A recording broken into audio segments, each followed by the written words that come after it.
स्वागत है आपका देश के नंबर 1 बिजनेस चैनल जी बिजनेस पर। हमारे साथ एक बहुत ही खास मेहमान है जिन पर सबकी नज़रें हमेशा बनी रहती है, चाहे वो एक आम आदमी हो या फिर देश की सरकार या फिर इवन इंटरनेशनल सेंट्रल बैंकर्स। हमारे साथ हैं RBI governor Shri Raghuram Rajan. Sir, बहुत बहुत स्वागत है आपका जी बिजनेस पर and it's a pleasure to have you on our channel after such a long time and long over due.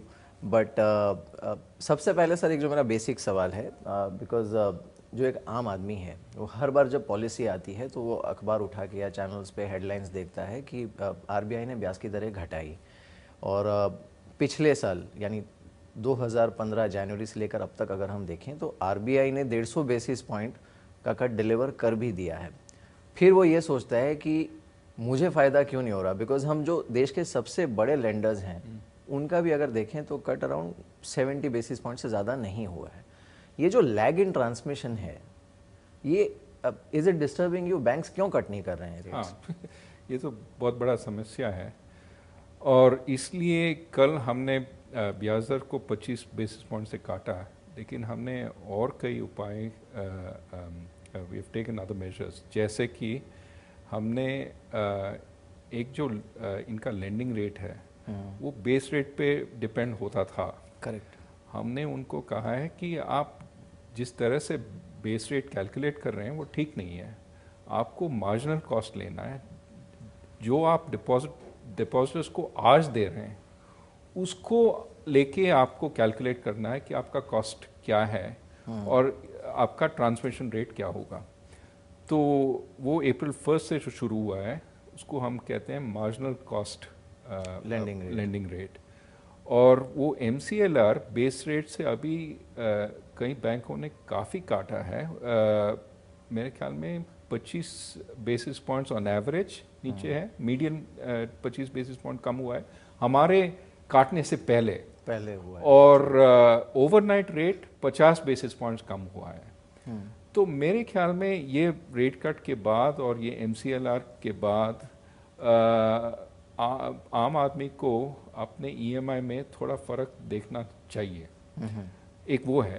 दूसरा ये है कि बैंक्स कह रहे थे कि लिक्विडिटी या चलनिधि के कारण वो काफ़ी टाइट है और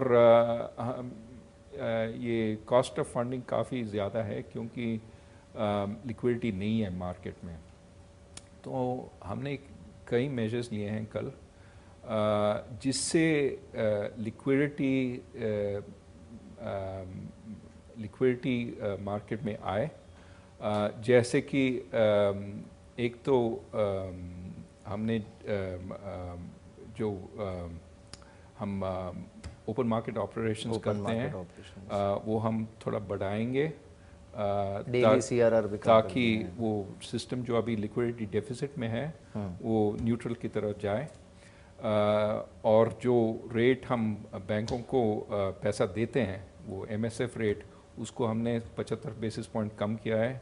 जिस रेट बैंक्स RBI के पास पैसे रखते हैं, बचत करते हैं, उस रेट को हमने बढ़ाया थोड़ा। तो वो मार्जिन हमने जो स्प्रेड हमने 200 बेसिस पॉइंट से 100 बेसिस पॉइंट किया है।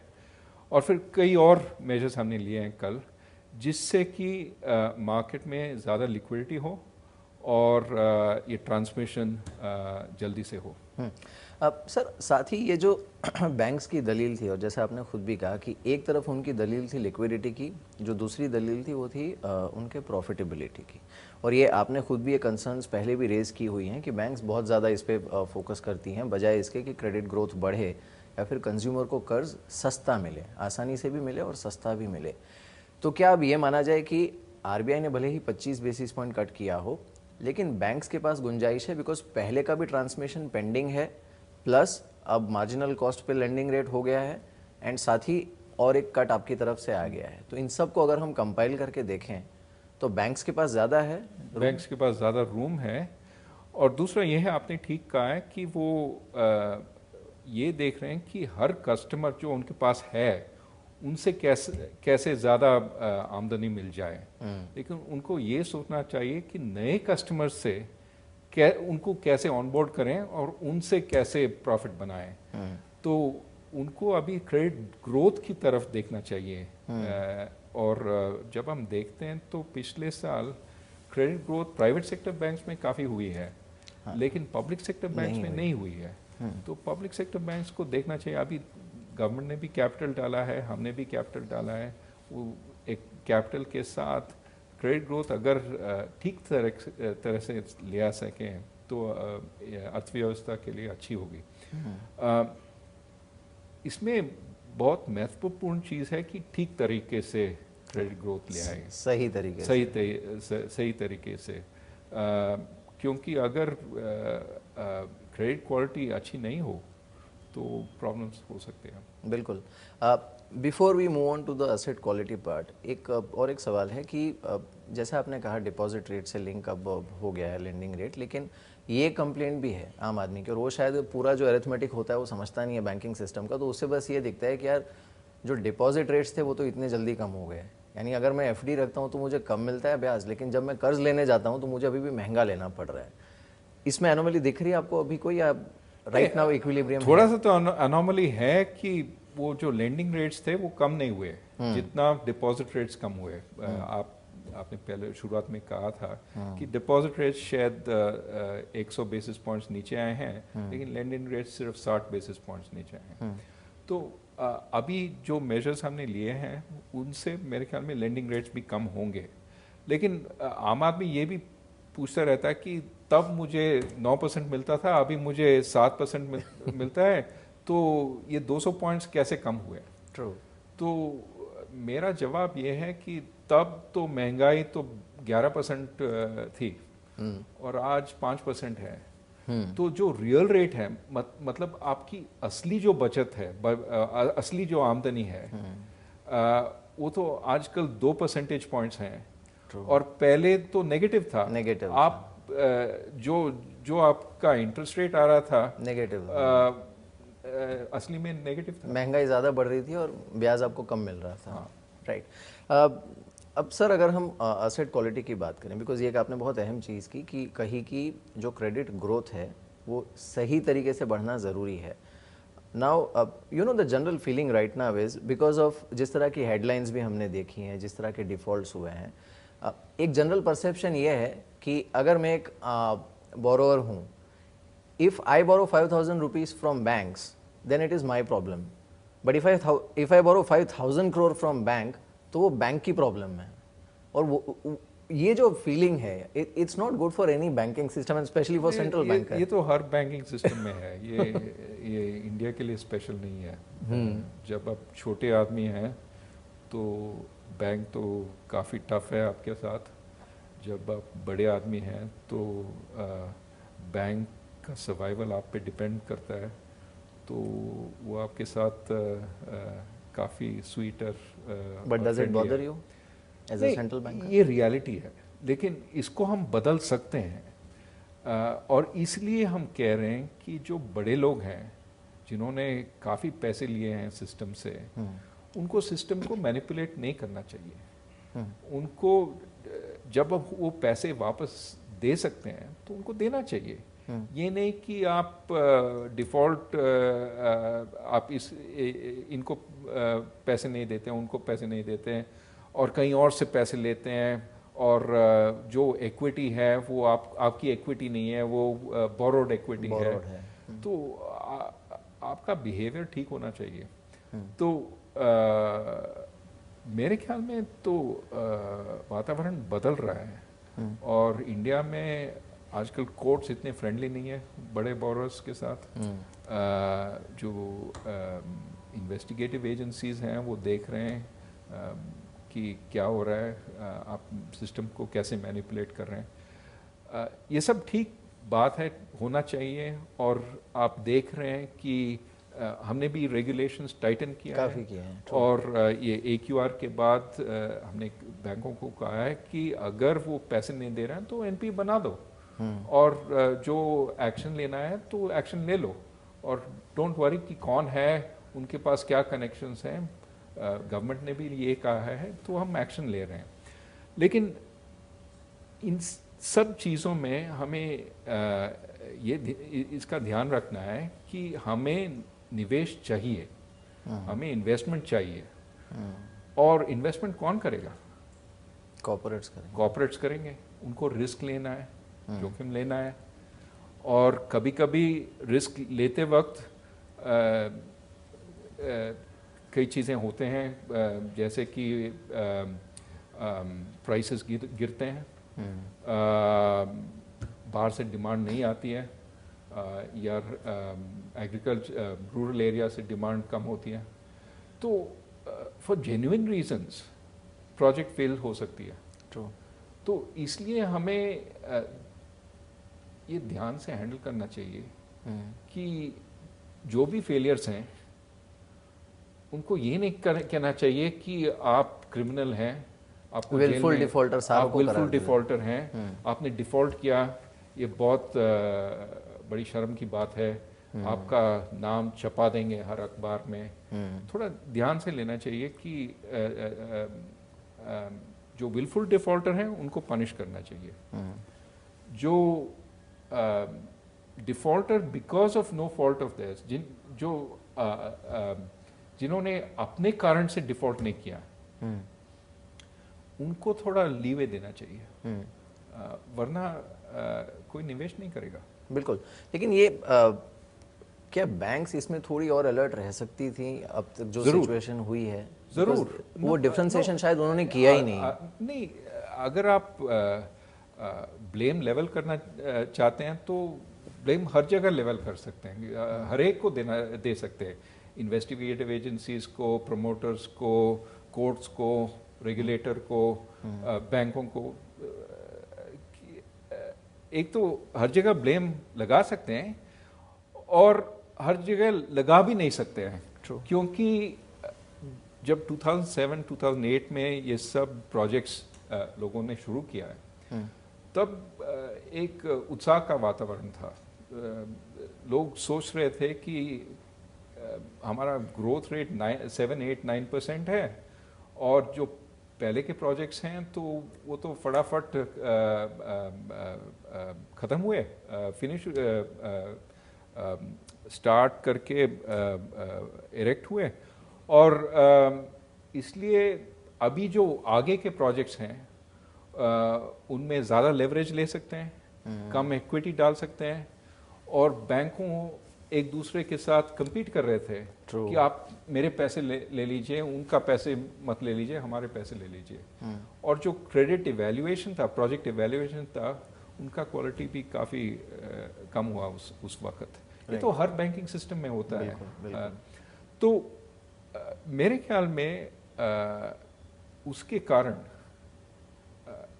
काफ़ी गलत डिसीजंस हुए। अब हम जब पीछे देखते हैं, हम जानते हैं कि एयरलाइन इंडस्ट्री में प्रॉब्लम हुई, पावर इंडस्ट्री में, पावर, स्टील, ये तो हाइंडसाइट के साथ तो हमें सबको मालूम है, क्योंकि the wisdom always comes in hindsight of the past, no? तो इस हाइंडसाइट के साथ अगर हम ब्लेम लगाएंगे तो अनुचित है, बिल्कुल उचित नहीं है। No I get your point. लेकिन अगर हम इन्वेस्टमेंट क्लाइमेट की बात करें, दूसरी तरफ अगर हम बैंक्स के नज़रिए से भी देखें, अब जैसे आपने एयरलाइन इंडस्ट्री की बात की, या फिर जैसे किंगफिशर है, या कोई भी इस तरह का केस है, अब एट सर्टन लेवल, एक, क्या इससे इन्वेस्टमेंट क्लाइमेट सफ़र करता है, और दूसरा, क्या बैंक्स का कॉन्फिडेंस भी कुछ हद तक हिल सकता है इससे? नहीं, इसमें थोड़ा बैलेंस रखना चाहिए। थोड़ा एक तो गलतियां हुई हैं और उनको ठीक करना है, लेकिन हमें आगे भी देखना है। तो क्या लेसन्स लेना चाहिए पास से? एक तो ये है कि क्रेडिट इवैल्यूएशन ठीक होना चाहिए, दूसरा ये है कि प्रोजेक्ट में ज़्यादा इक्विटी होना चाहिए, तीसरा ये है वो इक्विटी जेन्युइन इक्विटी होना चाहिए, बोरोड इक्विटी नहीं होना चाहिए। ये सब लेसन्स लेके हमें आगे बढ़ना है। अब जो इन्वेस्टिगेटिव एजेंसीज हैं, जो कोल सेक्रेटरी ने सीज कहा है, उनका भी एक पॉइंट है। वो देखते हैं कि आपने ठीक तरीके से ये सब किया है कि नहीं, सही तरीके से। They follow the rule book. तो कई सिचुएशंस में अगर रूल बुक आपने फॉलो नहीं किया, क्यों नहीं फॉलो किया, उसका एक्सप्लेनेशन तो देना चाहिए। ट्रू। बट जो इन्वेस्टिगेटिव एजेंसीज हैं उनको देखना चाहिए कि एक सेंसिबल पर्सन इस जगह में अगर वो होते, वो यही डिसीजन लेते कि नहीं, ट्रू। बिना फ्यूचर को जानते हुए। करेक्ट। तो मेरे ख्याल में अगर वो क्वेश्चंस पूछते हैं, और I think banks can satisfy that. True. वो ड्यू डिलिजेंस रिपोर्ट, वो कंसल्टिंग फर्म के से रिपोर्ट लेके, अपना जो ड्यू डिलिजेंस करके, अपना इवैल्यूएशन करके, अपना मूल्यांकन करके, अगर सब मिला के वो ये स्थापित कर सकते हैं कि उन्होंने ठीक तरीके से प्रोजेक्ट को इवैल्यूएट किया है, तो मेरे ख्याल में इन्वेस्टिगेटिव एजेंसीज कुछ नहीं कर सकते हैं। True. तो कभी कभी ये एक्सक्यूज होता है कि इन्वेस्टिगेटिव एजेंसीज हैं इसलिए हम लोन नहीं दे रहे हैं। कभी कभी वो एक डिप्टी गवर्नर थे राकेश मोहन, वो कहते थे लेजी बैंकिंग। मेरे ख्याल में लेजी बैंकिंग तब है जब आप गवर्नमेंट सिक्योरिटीज में पैसे डालते हैं, आप प्रोजेक्ट नहीं शुरू करते हैं और प्रोजेक्ट को लोन नहीं देते हैं। मेरे ख्याल में उसको कॉम्बैट करने के लिए केयरफुल बैंकिंग होना चाहिए। ट्रू। कि अच्छी तरह से इवैल्यूएट करो और फिर पैसे दे दो। लेकिन अगर आप आप ये प्रूव कर सकते हैं कि आपने मन लगाया, एप्लीकेशन ऑफ माइंड, देन तब मेरे ख्याल में ये इन्वेस्टिगेटिव एजेंसीज कुछ नहीं कर सकते हैं और कुछ नहीं करते हैं। राइट। बट एक चीज़ है जिसके लिए आरबीआई को काफ़ी तारीफ मिली है ग्लोबली, और वो है जिस तरह का फोकस आरबीआई ने रखा है on cleaning up of balance sheets, managing NPS and genuinely managing it. And it's a tall order, जिस तरह का बड़ा भारी काम है इतने सालों का मेस क्लियर करना। तो इस समय if you look at it on that spectrum, तो आप खुद को कहाँ पाते हैं?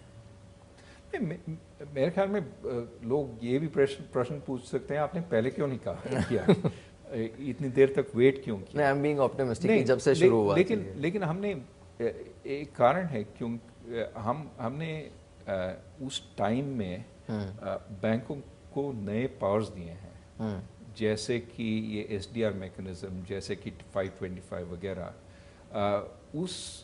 उन पावर्स के साथ वो जो प्रोजेक्ट में प्रॉब्लम है उसको ठीक कर सकते हैं।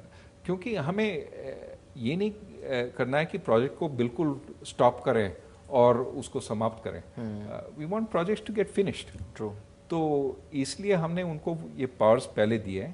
उसके बाद हमने कहा कि अच्छा, आपके पास ये सब पावर्स हैं, अब वो लोन क्लासिफिकेशन वगैरह देखते हैं और ये देखते हैं कि आप वो प्रोजेक्ट्स को रेक्टिफाई कर रहे हैं ठीक तरीके से, या आप उन प्रोजेक्ट्स को एवरग्रीन कर रहे हैं कि एक्सटेंड एंड प्रिटेंड जो कहते हैं कि आप पैसे दे रहे हैं लेकिन ये वो प्रोजेक्ट्स कभी पैसे चुका नहीं सकते हैं। राइट। तो मेरे ख्याल में वो पावर्स देने के बाद हमने ये AQR स्कीम शुरू किया है और बैंक्स कोऑपरेट कर रहे हैं। वो पहले जो दिसंबर के रिजल्ट्स हैं उन्होंने अप्रॉक्सीमेटली आधा जो एनपीएस थे उनको डिक्लेयर किए हैं और जो मार्च में है बाकी डिक्लेयर करेंगे। मेरे ख्याल में थोड़े प्रोजेक्ट्स तो रेक्टिफाई हो गए इस टाइम में। कई प्रमोटर्स ने अपने एसेट्स बेचे हैं और उन पैसों के साथ लोन्स को पैसे वापस किए हैं। सो वी कैन होप कि अगले 1 या 2 क्वार्टर में largely the pain will be behind us, if not out of the system, at least worst will be behind us. मेरे ख्याल में इस AQR के 2 स्टेप्स हैं। पहला जो स्टेप है ये मार्च 31 को खत्म होगा। वो है कि जो काफ़ी वीक एसेट्स हैं, जो सबसे वीक एसेट्स हैं, उनको रिकग्नाइज करना है बैंक्स को। इसके बाद जो पॉसिबली वीक एसेट्स हैं उनको ठीक करना है। तो 1 साल में उन एसेट्स को या तो रेगुलराइज करना है या उनको रिकग्नाइज करना है कि ये एनपीए है या जो भी है। तो मेरे ख्याल में थोड़ा और टाइम है जिसमें उनको अपने बैलेंस शीट्स को ठीक करना है। लेकिन उन्होंने काफ़ी काम किया है अभी तक। ट्रू सर, अगर अब हम जो प्रोजेक्शंस हैं आपके उनकी बात करें, स्पेशली महंगाई का, और कल स्ट्रीट पर भी ये फेयर था कि क्योंकि जो 7th पे कमीशन का इम्पैक्ट है वो शायद फुल्ली प्राइस्ड इन नहीं है, हालांकि इंडिकेशन आपने दिया है अराउंड 150 बेसिस पॉइंट का हो सकता है इम्पैक्ट हो, but since it is not currently factored इन, एक डर ये था इससे कि शायद जो ब्याज की दरें आगे जाके घटाने का रूम है आरबीआई के पास वो सीमित रहेगा, लिमिटेड रहेगा। Is this a right fear? नहीं, हमने ये कहा है कि हम अभी भी अकोमोडेटिव हैं, और उसका मतलब ये है कि अगर जगह आ जाए काटने का, हम उस जगह को इस्तेमाल करेंगे। अब कैसे आ सकता है, कैसे बन सकता है जगह? एक तो ये है कि अगर मॉनसून अच्छी हो तो मेरे ख्याल में फूड प्राइसेस पे एक कंट्रोल होगा, लागू होगा।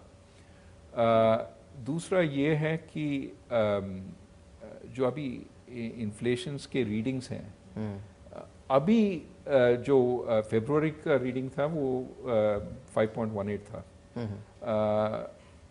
अभी आगे देखना है, अगर जो डिसइन्फ्लेशनरी प्रोसेस है वो चल रही है तो शायद और भी कम हो सकती है महंगाई।